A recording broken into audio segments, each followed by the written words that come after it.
Good morning to all of you. Welcome to my channel. आप सभी dictation regular way में लिखें और एक डिक्टेशन को मिनिमम 2 बार ज़रूर लिखें। पहले उसे लिखें, उसके बाद उसे रीड करें, फिर देखें कि कहाँ गलती हुई है। जो गलती हुई है उसकी आउटलाइन बनाएं पहले, फिर उसको फिर से लिखें और फिर रीड करें।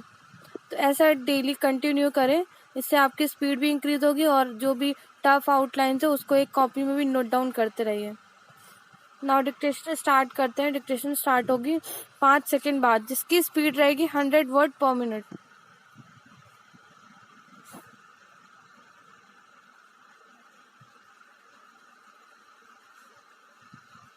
स्टार्ट।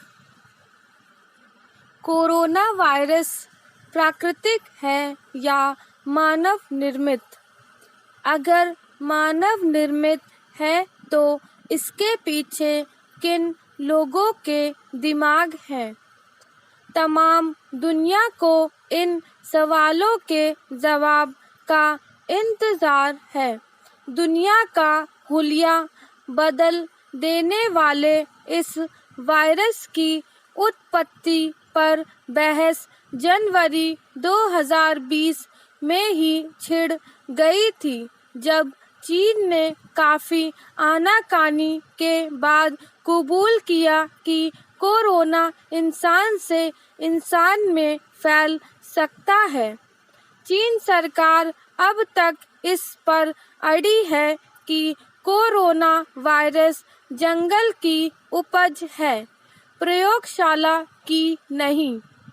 पिछले हफ्ते अंतर्राष्ट्रीय शोधार्थियों और वैज्ञानिकों की जो रिपोर्ट सामने आई है, उनसे शक की सुई फिर चीन के वुहान शहर की प्रयोगशाला की तरफ घूम रही है। पैराचिन।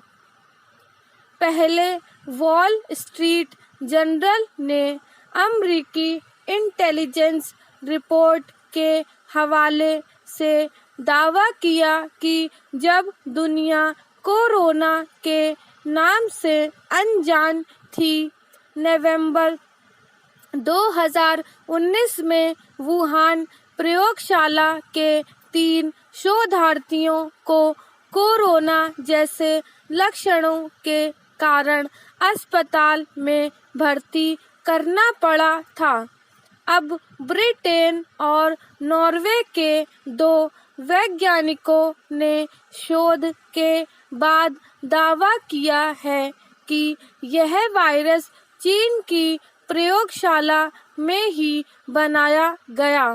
दोनों ने अपनी रिपोर्ट में कहा है कि कोरोना के सैंपल में यूनिक फिंगरप्रिंट मिले हैं, जो प्रयोगशाला में वायरस के साथ छेड़छाड़ की तरफ इशारा करते हैं।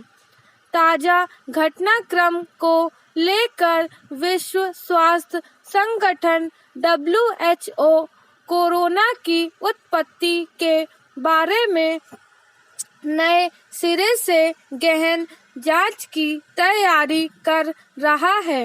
WHO की टीम ने इसी साल फरवरी में जांच के सिलसिले में वुहान का दौरा किया था, लेकिन चीन ने ऐसा कुछ संदिग्ध उसके हाथ नहीं लगने दिया जिसको लेकर किसी नतीजे पर पहुंचा जाता। नए खुलासे के बाद अमेरिकी राष्ट्रपति जो बाइडेन ने भी अपनी एजेंसियों को कोरोना की उत्पत्ति पर 90 दिन में विस्तृत जांच कर रिपोर्ट देने को कहा है। इससे पहले कुछ रिपोर्ट में यह आशंका भी जताई जा चुकी है कि यह सारा मामला जैविक हथियारों की तैयारियों से जुड़ा हो सकता है। इस आशंका में अगर सच का छोटा सा अंश भी शामिल है तो दुनिया के लिए यह खतरे की घंटी है। ऐसे हथियार परमाणु हथियारों की तुलना में कहीं ज्यादा खतरनाक हो सकते हैं। कोरोना की उत्पत्ति के मुद्दे पर संयुक्त राष्ट्र की चुप्पी हैरान करने वाली है। युद्ध से तबाह देशों में शांति, बहाली और पुनर्वास के लिए अपने सदस्य देशों के सहयोग से विशेष अभियान चलाने वाली इस अंतर्राष्ट्रीय संस्था ने कोरोना से युद्ध के दौरान अब तक जांच की दिशा में कोई ठोस पहल नहीं की है। संयुक्त राष्ट्र की टीम कोरोना की उत्पत्ति की जांच पड़ताल करती है तो वह ज्यादा भरोसेमंद और पारदर्शी होगी। चीन इसलिए भी बार बार पल्ला झाड़ रहा है क्योंकि अब तक सच सामने लाने के लिए उस पर संयुक्त अंतर्राष्ट्रीय दबाव नहीं डाला गया। कोरोना की पहेली के हल तक पहुंचना बेहद जरूरी है। इससे दुनिया को भविष्य में ऐसे वायरस से निपटने की रणनीति बनाने में मदद मिलेगी और उन शातिर दिमागों की भी शिनाख्त हो सकेगी जो प्रयोगशालाओं में मानव जाति की तबाही के नापाक मंसूबे गढ़ते हैं। स्टॉप।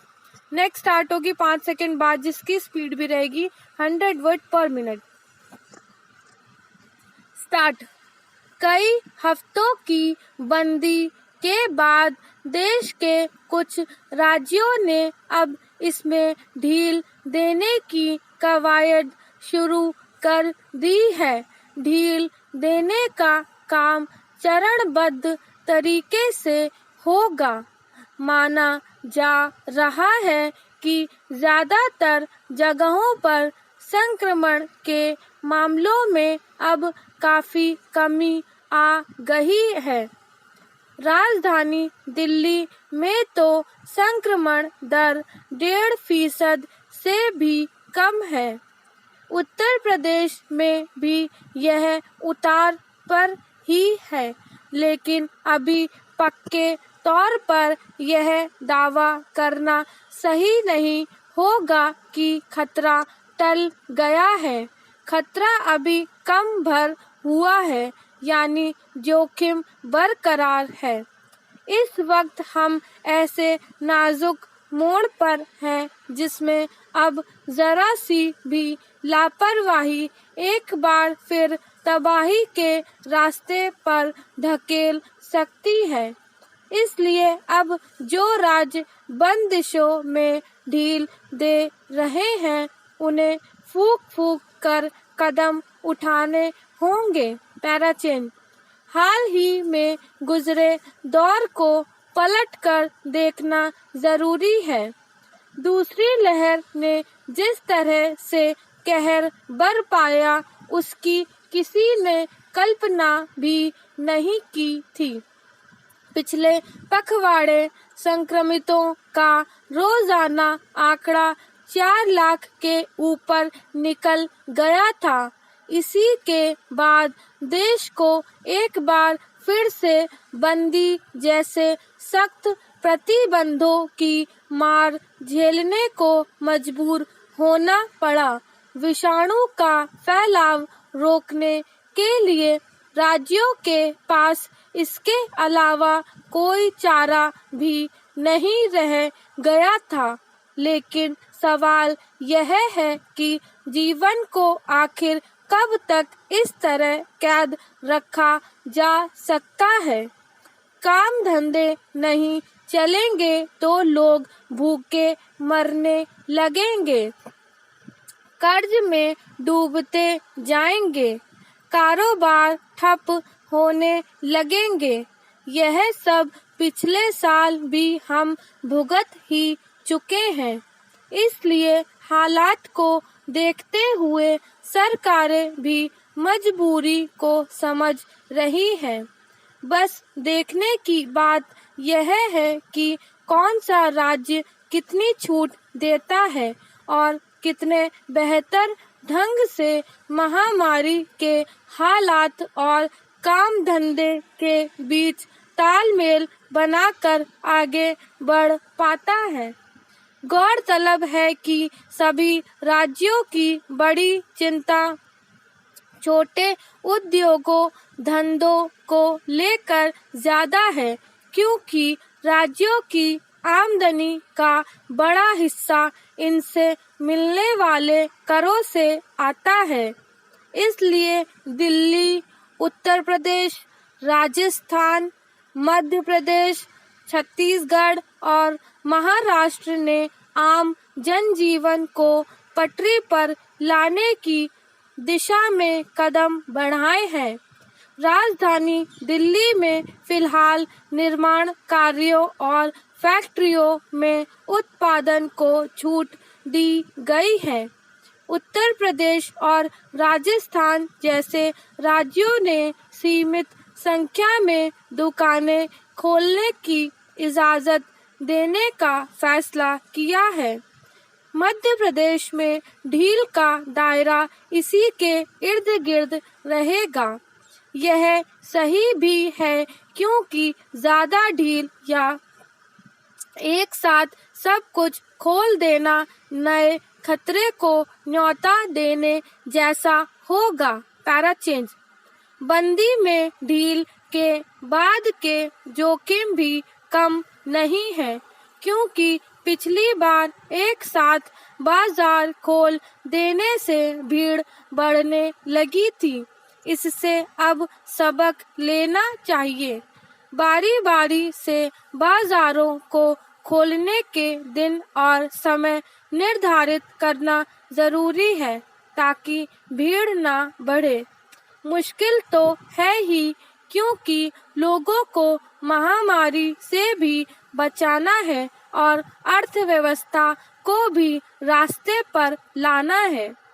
इसमें कोई संदेह नहीं कि दूसरी लहर के तांडव से लोगों में डर तो बना है, और यह डर फिजूल का भी नहीं है।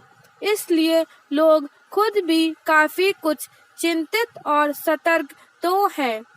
इधर सरकारें भी चाह रही हैं कि लोग बचाव के लिए बनाए गए नियमों का पालन करें।